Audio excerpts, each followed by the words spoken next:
Okay, so this is going to get a little awkward because I don't know you and you don't know me, but we're finna have a pretty good little convo here, okay? So, this is the thing.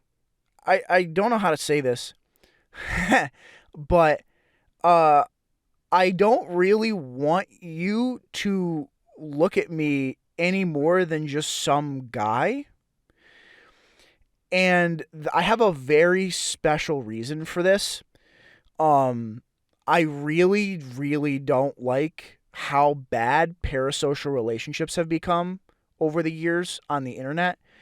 I really don't. I don't like them.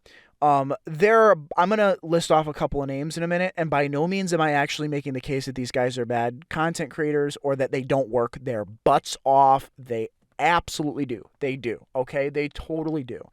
But I want to bring them up as examples because it's just true, okay? From what I understand, okay? Because like I said, I try to keep a distance, okay? But parasocial relationships are absolutely destroying a lot of the aspects about what makes us human, I think, as social creatures, because instead of actually socializing in person, we're just kind of going online and finding people and saying, "Hey, I'm just going to be friends with them because this is comfortable for me because they're just like me," right? But the problem is that they don't actually notice you, but maybe you get lucky on a dice roll and they notice your donation and they read it out loud and they go, "Oh, that's really cool." And you can see how that interacts with them and you think it's real, but it's not. And it's like, I want to kind of like elaborate further on it other than just articulating what a parasocial relationship is because everybody knows this, but like I'm gonna use Charlie as an example because Charlie's actually a fantastic example for this. I think everybody knows Charlie. He's an extremely big streamer and an extremely big YouTuber. He goes by Charlie Penguin Zero, Z Zero, or Moist Critical, all those guys. You guys all know this guy, okay? This dude uploads videos pretty much, I think, every day on YouTube. After he does his like I think after he hits the gym or he sometimes goes playing basketball or something, and then afterwards he sits down at his mic and then records like a video about some internet drama, and it's like it's not a super complicated video. He just sits down and talks in front of his mic like a regular old YouTuber, and he has a conversation with his audience that's like many 5 to 15 minutes, and that's it. And it's done. And of course, like I said, he streams and he puts a ton of work into lots of bigger projects with other creators. Okay, so the dude puts in a lot of work, but I as an example with him, I've watched a couple of his videos, and for myself, I kind of realized that like the big thing for me, because I actually feel like I would be really fun and good friends with him if I ever met him in real life, because that's kind of what is the appeal a little bit in terms of like why he's so funny, is like he feels kind of like that dude that you remember being really cool and funny and popular in college, that was the frat bro on like the second floor, on your dorm, that you remember hearing about all the time. He's like that frat bro down the hall that's really funny and uber goofy and everybody likes him. He's like that kind of guy. And it's like, I don't know how to explain it, but that feeling, that sensation of being like, I can be friends with this person. I can be friends with somebody like this. It's like the problem is the fact that it's a one-way relationship, and we sort of psychologically addict and trick ourselves into these relationships with people that don't actually know us. And we believe that they know us because we see them every day, but they don't see us every day, but we don't see that. That's why our brains are able to trick ourselves, right? And these parasocial relationships, I mean, don't even get me started on OnlyFans. I don't use it. I don't care. I'm never touching it. I don't even OnlyFans is so obvious that I don't need to even get into it. But OnlyFans is an example where that parasocial relationship gets exploited to the nth degree, is what I'm saying. And when it comes back to something like I said with Critical, when I watch Critical or Charlie, whatever, when I watch his videos, I just can't help but feel like they're so simple for him to make, because, and this is fine, and he, thankfully, this dude is not exploiting his audience or anything, but I notice he gets so many views on his videos when they're so simple, and it's because of the fact that people watch Charlie's videos because it's him. He's known for his well-knownness and his ability to be that frat bro down the hall that you guys remember, that I remember in college, and that personality that he has, I genuinely believe it. I think it's real. But that personality that he has is the kind of thing that like you just can't like replace. But more importantly, it's the kind of personality that like you can attach onto and be like, man, like I had a bad day, but I watched a video from Critical and I feel better, and and none of this is to not Critical. This isn't about Charlie at all. This is not to poop on Charlie. It's not about that. It's about being aware of the psychological addiction that our brains have to people that aren't like real. Because in some sense, we get psychologically addicted to like people that we're in relationships with a little bit. Like, let's say like deep relationships, like partner kind of thing. You know what I mean? Like we love them. We get in, we sort of, our brain is like there. I use this as an example, not to say that it's like that with people that are, you're streaming with or you're watching a stream or something. I'm not saying you just want to be their partner. I'm saying that because there is no actual interaction on their end that ever ends, it's not actually a back and forth, if that makes sense. There's an unending stream of content forever from that creator. Do you see what I mean? And so there is no beginning, middle, and end to that relationship. It goes forever and ever and ever. And if you don't watch a stream from Charlie and you really love his videos, your brain is going, I need to see Charlie's stream. I need to know what's going on. I just need that interaction. I need to have that socialization. I need to have that, and because it's going, it's going to be there forever. There is no end to that. See, and a normal social interaction and a normal social relationship is a give and take, and it's a constant investment, and as you get to know the person, you get to share thoughts with them, you go back and forth, and then over time the relationship either develops in terms of its depth and breadth, or it decreases, and then there's a termination of the relationship. Like, these things are not happening, which is what makes it so psychologically addictive. And it's like, I think a lot of people now just kind of like don't think about it, and they're just like, I don't care, and then they go in head first, and then suddenly they're on Pokimane stream and they can't get away, and they're like, I need to know what's going on with her all the time because I can't get a girlfriend or something. Like, people do this, and it's just sad. And I'm like, I with respect to me, because we're gonna jump back to me now. This is my turn about me. Like, I want to help people, and I want to share my thoughts and feelings with the world. But I also want people to recognize the fact that even if I could get to know every single person that listens to the videos that I make, it's just not humanly possible, right? It's not humanly possible to know every person that listens to every video. And it's really hard because I think Markiplier actually said it at one point, that there came a point when he hit, I think, like 100 million, I don't know how many million, but he got like 10 million subscribers, some number that was really high. And he got really upset because he realized he would never be able to fully meet the people that are subscribed to him. Like, once it got to a point where he had such a big audience, he couldn't fully know everyone in that audience. Like, he couldn't, at some point everyone becomes a number because it's scaled up so high that you can't have relationships with the people that you start off with, And it's like, on one hand, like, I would love to be able to have conversations with anybody out there, but on the other, like, it's also really hard because at some point you don't want people to get addicted to you, like I don't want to be a source. If this is a better explanation, I don't want to be a source of addiction for other people.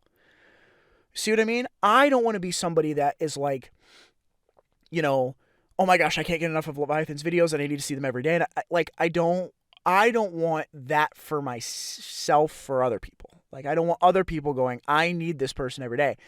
And what's very nice is I think that people that are aware, all it is the awareness. That awareness of like, I will get psychologically addicted to this if I'm not careful. It's like, you can just be aware of that, and then it'll make it significantly easier because you'll just stay emotionally disconnected. And I say this because I want to protect people out there that don't know, I guess. I don't know. Like, I think I don't, especially because my stuff tends to be so down to earth and personal.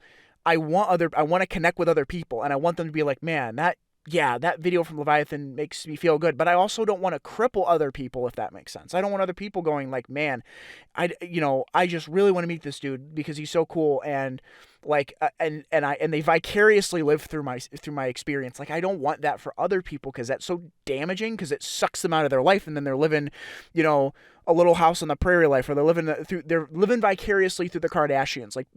Like people do this where they live like that. They live through a reality TV show, and they're like, "What's going on with that TV show?" Because their life is so boring. And I'm like, dude, I don't want that for people out there. I want people to be able to live their own life and not be psychologically obsessed with like my stuff, with what I'm doing, and there's always going to be stands, okay? Like that's just going to happen. But I think that people that are just kind of aware, even now, like if you're in some kind of parasocial sort of social experience with some streamer or some YouTuber or something, and it's like kind of consuming your life a little bit, like if you're just aware of it for like a long period of time, I would like to believe that would lead to some sort of growth in a positive direction.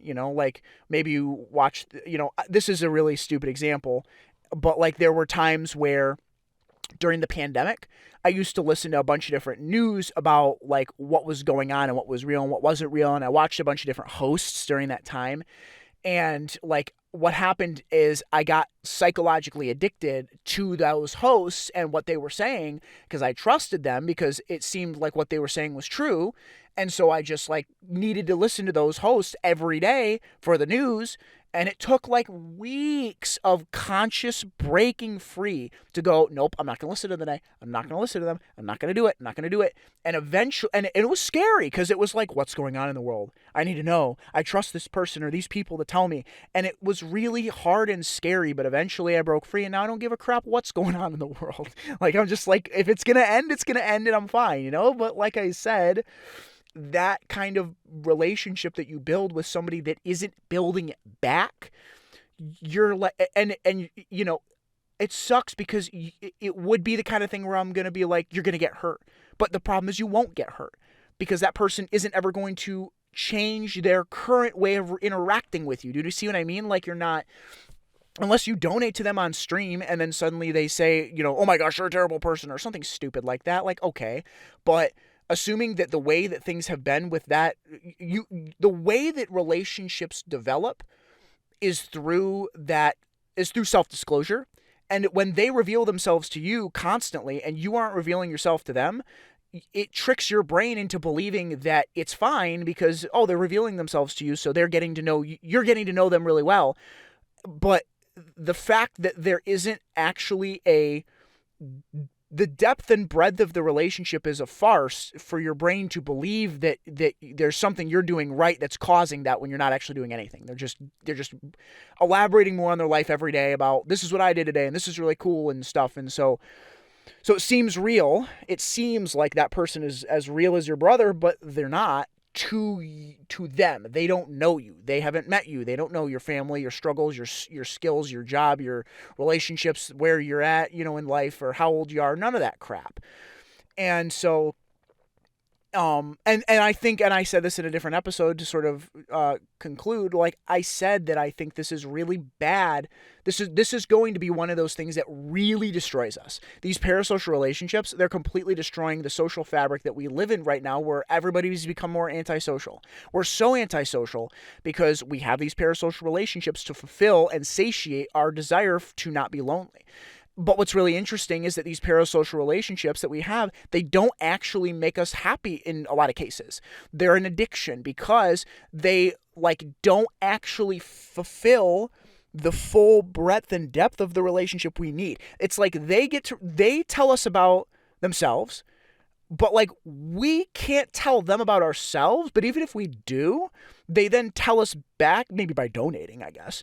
But then they tell us back like, oh, that's really sad. I'm sorry to hear you had a bad day. Hope you feel better or something, Jay Schlatt did this video that was really funny where somebody donated to him and he was like, they said they had a bad day. And he said, just so you know, like, I don't know you. I have no idea what happened in your day and I don't really care. Because I'm never going to, this is a parasocial relationship and I have no ability to help you and I'm really sorry. Or something extreme like that. Now that's kind of, you're going to ruin somebody's day that way, like really badly. Like I'm not saying that, but I'm saying that like emotionally and practically in sort of in your head, when you listen to my stuff, like keep an eye on the fact for your safety and your sake that like, Even if I wanted to be able to talk to every person out there, I couldn't. It's not possible. The internet isn't sufficient for those kinds of conversations. And it's like there's no way, to do that. And even if it was, it's not healthy. It's not healthy to like want to get to know people that you never are going to be able to get to know. And so, it's a tough line to sort of like draw, because on one hand, what then does that make me? Is this just entertainment? Is it meaning? Is it value? I hope it's all three. But then at some point you got to kind of make the decision on what I do for you in a way that isn't like just some psychological parasocial addiction. You see what I mean? And I want to make sure that I'm not being somebody in your life that's causing you harm as a result of that kind of psychological damage. I don't want to be that new cigarette for you. That cigarette of, getting hooked on somebody that you're never going to meet. Like, it's one of those new drugs, and I don't take well to it. I'm very, very careful about the stuff that I watch, because I don't want to get hooked on people.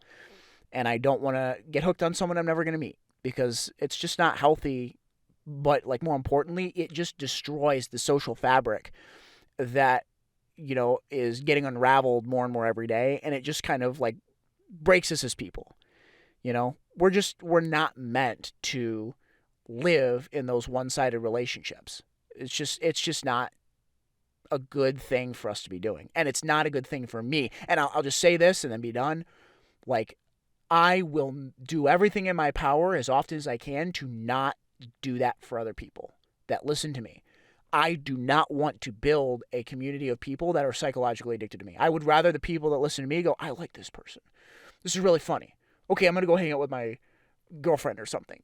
Or this is really meaningful and I connect with this person and this is really awesome. Like, I'd rather people connected at a deeper level with what I'm saying and then moved on with their life and felt better. Instead of like being like, man, I just want to meet this person because they make me feel so good and so happy, and they're just like my brother and they remind me so much. Like, I would love if there was a world where there could be a happy medium. I just don't want to be somebody's next addiction. I'm going out of my way as best I can to set that groundwork and to sort of say what I think about this stuff, because it's just not healthy for you and it's not healthy for me either. But it's okay.